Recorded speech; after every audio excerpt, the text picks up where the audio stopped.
I'm really eating bitches up, I'm out here chewing shit. Too many bitches in my city think they doing shit. You on the beat. Body rock. Yeah. I wanna feel your body rock. Are these the parents of Carlee Russell? How you doing, Reverend Moon, my name? Yes. Well, you know, I've been working this case since it came out. I've been working with the mayor's office, the DA, the president, and everybody. Now, I just asked some last questions. I ain't want to ask Carlee because, well, that bitch is lying. And before we charge you out too, I just want to figure all these things out. You know. Yes. First thing is why you was up there in that interview acting like your daughter telling you the whole truth. You know. When the lady was asking you up there, telling me, yes, my daughter fought for her life. I absolutely believe her. Carlee been full of shit since she was 2. Come on, I know you don't believe that bullshit. She said, and how did she get $107 still in her sock? Like, they made her strip naked, but they left this bitch over $100 in her sock. That would have been the first thing I took if I was stealing. And then sex traffickers don't keep you in the same neighborhoods. If a sex trafficker gets you, they put you in the truck. They take you to Chicago. From Chicago, they take you to California, to the Bay. Then they put you on a boat. They send you out to Mexico. From Mexico, you've been shopped off to Shanghai. I ain't saying I know for experience, but I've done my research, bitch. So why about your husband? Maybe I should speak to him, because the whole time he didn't say nothing in the interview. He was just looking up there like he knew this shit was fucked up. I watched the interview. You up there talking to me, absolutely. And your husband up there looking like, he looked retarded. Like he just knew, he's not trying to go to jail with y'all, I can tell. Come on now. You don't believe this shit. She said the dude who kidnapped her was orange, had orange hair with a bold spot. Who was that, Donald Trump? I mean, Donald Trump could do some dumb shit like that, but come on now. It's not likely. Donald Trump fighting all kind of other bullshit. So what $107 at now? I just don't believe nobody make her get naked and then kept $107 in a sock. Then she's up there Googling Amber Alert. Who the fuck Googles Amber Alert? I hate when they come to my phone. Every time the Amber Alert come to my phone, I slang that motherfucker. I'm not gonna Google it. You know what? Let me speak to somebody. Let me speak to your husband. Let me speak to somebody more sensible. Is this the daddy of her? Oh, yes. Thank you. How you doing? Get out of there. No, I know you don't believe this shit no more than your wife and your daughter. Get out of there. Charges are coming, and I know you don't want to go to jail. Get the fuck out of there. You know?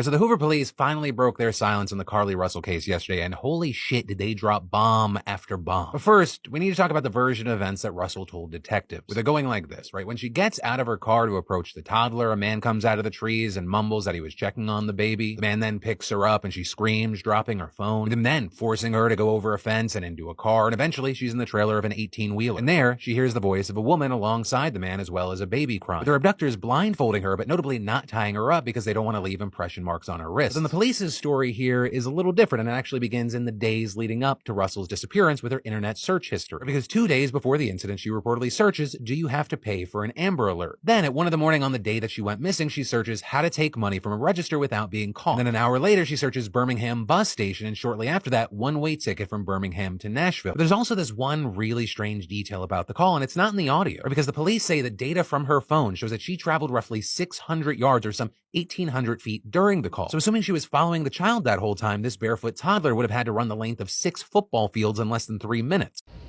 I'm Oliviana Kelmes, reporter at WBRC Fox 6 with more details on what's next in the Carlee Russell case. So right now they don't have any charges filed against her, but that being said, we talked to former U.S. Attorney Jay Town, who says it's illegal to give false reports or false statements to law enforcement, of course, and the Hoover police had told us that they couldn't verify most of the facts in the original statement. They're wanting to talk to Russell again, but she hasn't granted that request. Now, that former U.S. attorney that we spoke with said if this story is true, she should be wanting to give as much information as possible. He said, quote, she's sitting at home being silent, remaining silent. If her story is true, she needs to tell it so the good guys can go get the bad guys.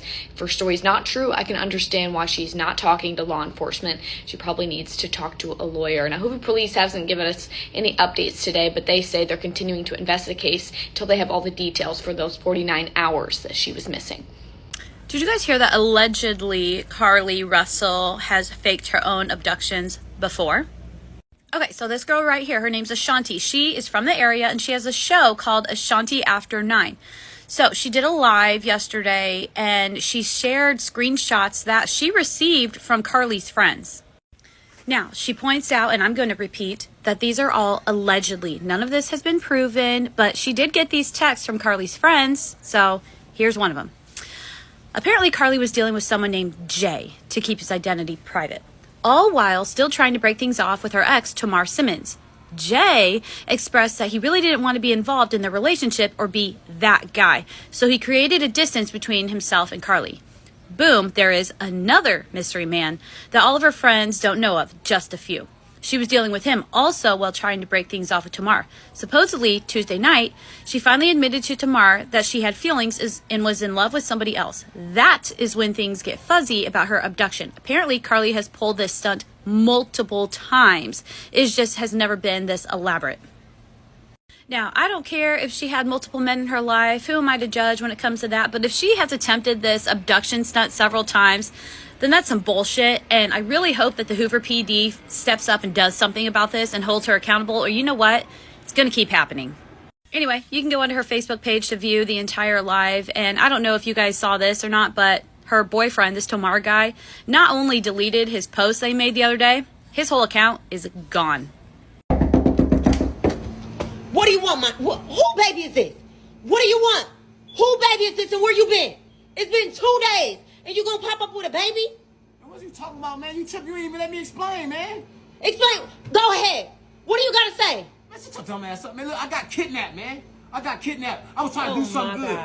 I'm driving down the freeway. I see on the freeway was a baby walking on the side of the freeway. I jump out the car. I go try to save the baby. When I pick the baby up, somebody came out the bushes and they seen me. I'm not lying. They lured me and they lured him and they took. Look, he crying. He's scaring the baby.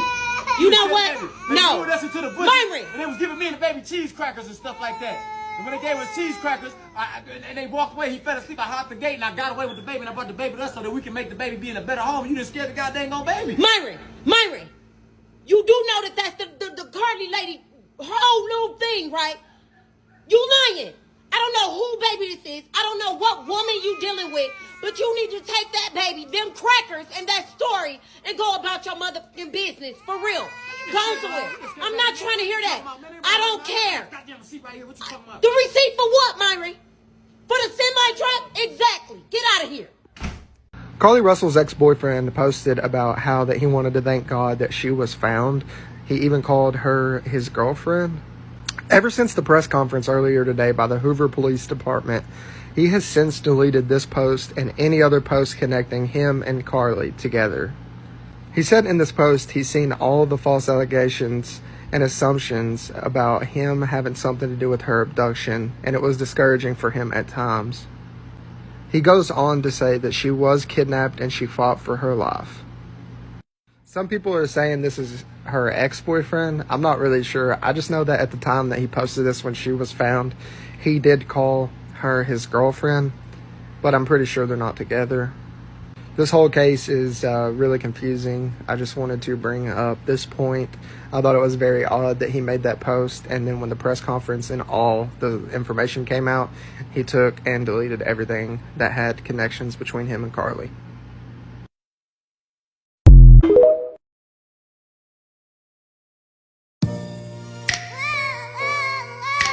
Dedication. It's not looking good for Carlee. It seems that her family calling for silence or asking for people not to ask any other questions is weird. I think that I would be very forthcoming and say, like, my daughter is healing, but remember that also there's a toddler out there that everyone needs to look for. It seems suddenly they have gone very hush, hush. And of course, people are going to call you racist because she's a black woman and how dare you prod a story, just like they called you racist when there were some suspicious things about the Jussie Smollett story. If this does turn out to be some sort of a hoax in any capacity, this will be bigger than the Jussie Smollett story, because then you'll be talking about somebody who snatched their own wig, and that would just be unbelievable. Now, what I will add here is I've been paying attention to the internet and what people are reporting from that area, and there is a rumor, again, I cannot verify this in any capacity, that Carlee actually plotted this with a 17-year-old that she was seeing on the side of her boyfriend.